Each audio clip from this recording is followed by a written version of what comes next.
sounds like Midnight in Moscow, a great old tune from the 60s, which means our next guest is coming up. We should have him on the line, right, Mike? He's on the line? Okay. Our next guest today on the John Fredericks Show, by the way. You're on the John Fredericks Show, 1650 a.m., John Fredericks Radio Network, with Colonel Mike and Dr. Schuer. Anthony T. Salvia. Really, this guy's got a resume to choke a horse. I don't know where to start. Anthony, you on the line? Yes, I am. How are you, Hi. sir? Fine, thanks. How are you? Good morning. Thank you for calling in. We have a great show today. We had, I don't know if you were listening, we had Dr. Richard Fisher. We just had Admiral Ace Lyons on talking about world affairs. And now we're going to speak with you a little bit about Russia. Dr. Schuer and I, we keep an eye on world affairs. It looks like our country, and you know, after listening to Dr. Fisher and Admiral Lyons on world affairs, it seems that our country is in the throes of wanting to poke Putin's eye towards war. What do you think, Dr. Mike? Well, I think we have very little to poke with. Do you think we're broke? I think we're broke. I think in certainly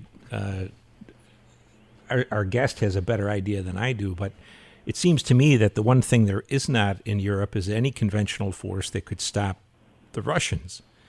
The Europeans have about unilaterally disarmed since the fall of the Soviet Union, counting on us, and now we're bankrupt, and we're disarming. It's a very unusual thing. It's playing a hand you really don't have. At least that's my perception. I'd certainly be interested in hearing yours, sir. Well, Anthony, you are a partner at the Global Strategic Communications Group, which specializes in European, Russian, and Eurasian affairs. And you were the director, or are the director, of the American Institute in Ukraine. You really do have a very heavy resume. You worked in the Reagan administration, ex-ambassador, and so on. Tell us a little bit briefly about yourself, and let's talk about Russia. Okay, well, I was not an ambassador, but I did work for Ronald Reagan. He appointed me to the State Department, where I did Soviet affairs for the 8 years, the two Reagan terms. And then then I went to Radio Free Europe in Munich, where we broadcast to the former USSR. The Berlin Wall fell.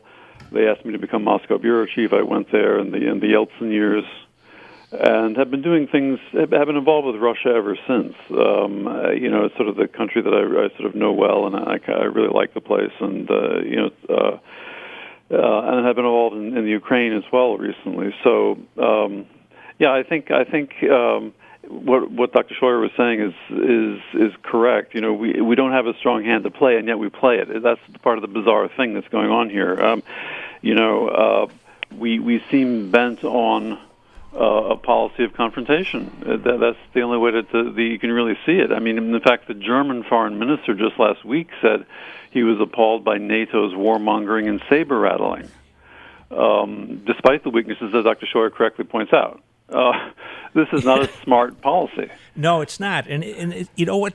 What's very interesting to me, sir, is that the whole business of the Ukraine and the Crimea was really instigated by the European Union, trying to democratize, in their view, the Ukraine.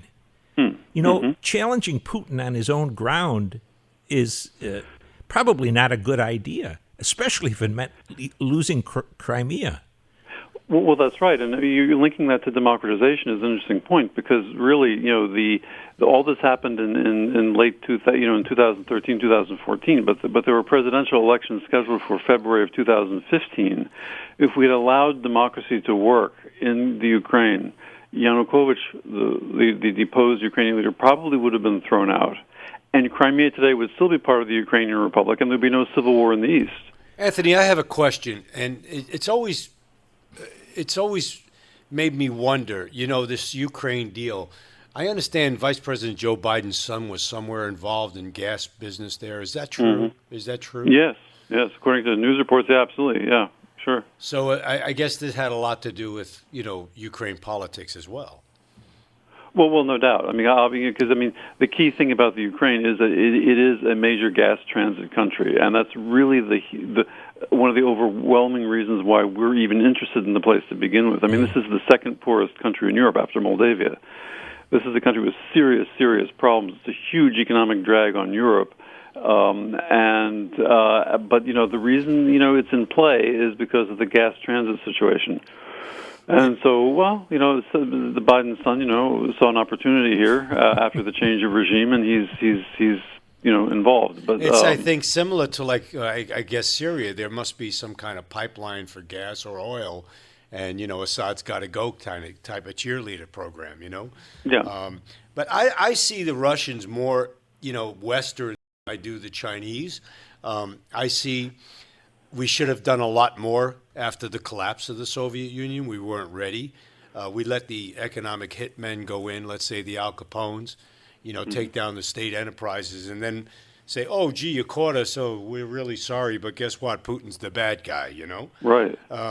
I'm not a Russia specialist, but I never even visited the country, but I enjoy watching Putin just tear apart Fareed Zakaria from CNN. You saw that the other day. Yeah. It was so beautiful. He's like, yeah. oh, he told him, he just praised him. He said, you're just a great academic and we love you. And, you're on a major network and my country likes you and the people like you, but why do you twist all my words, Right. And it's almost like this, who's this other professor that's always on the air is Horowitz. Is that his last name?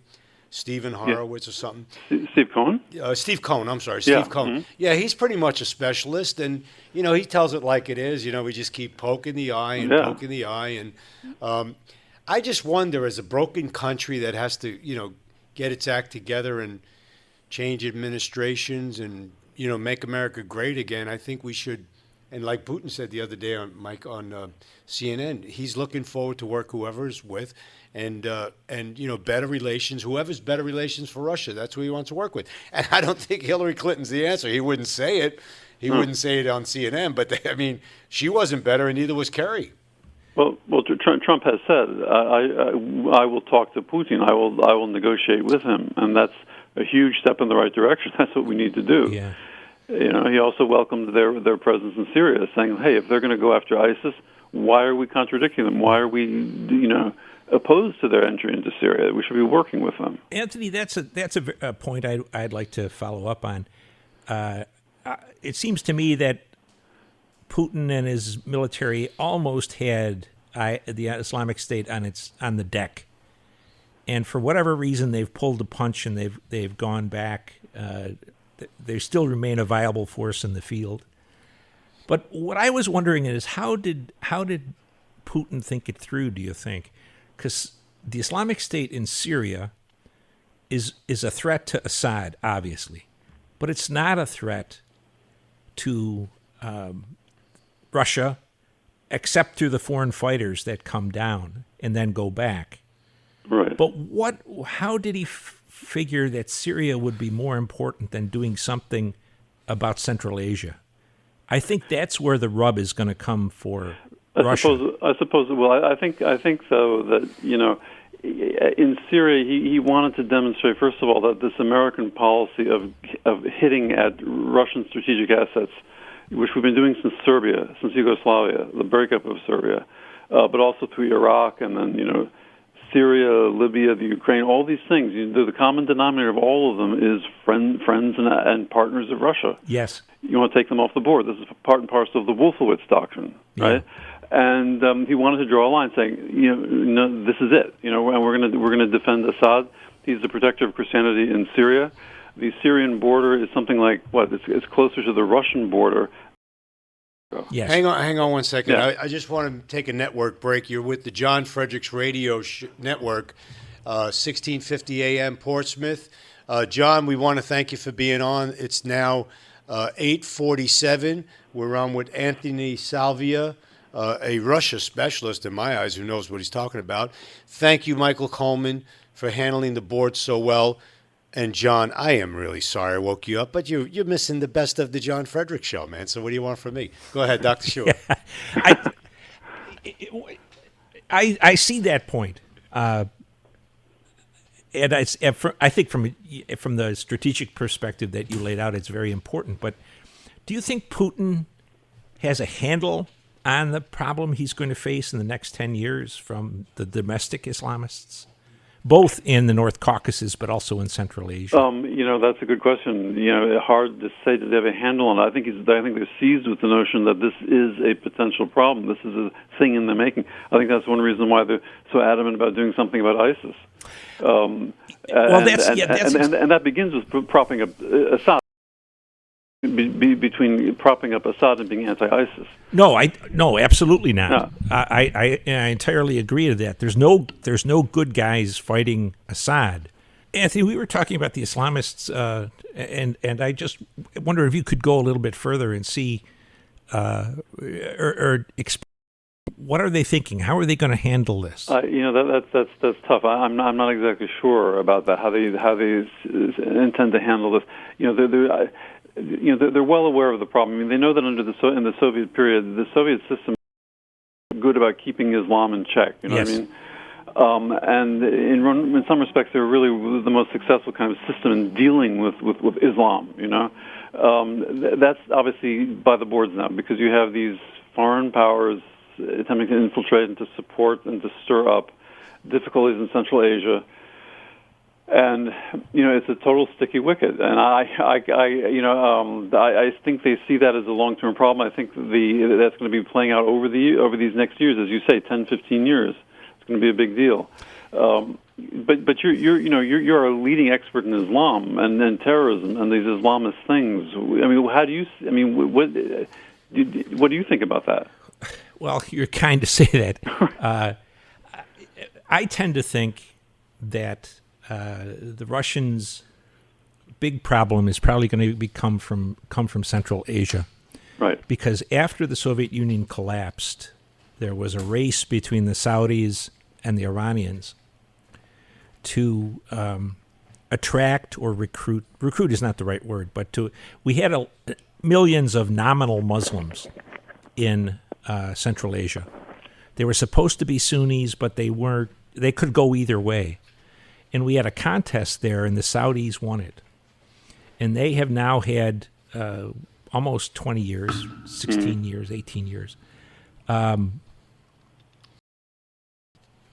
do what they do best. And it's not making terrorists, it's making very conservative Sunni Muslims. They start with kindergartens, grammar schools.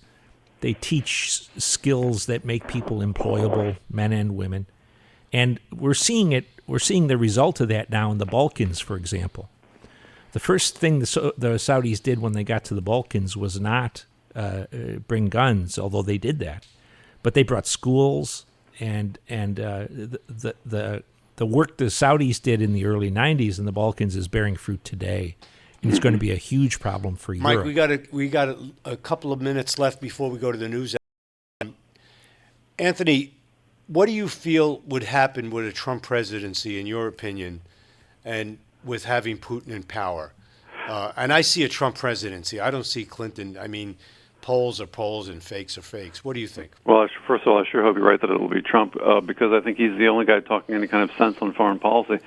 And I think that, his disposition to actually talk and negotiate with Putin, I think, is a recognition that Russia is a potential partner in key areas to do with the combating with ISIS, but even beyond that, when it comes to all kinds of issues like loose nukes, the importance of controlling these to keep them out of the hands of terrorists. I mean, there's a whole agenda we could fruitfully talk to the Russians about, and the Russians would welcome it with open arms.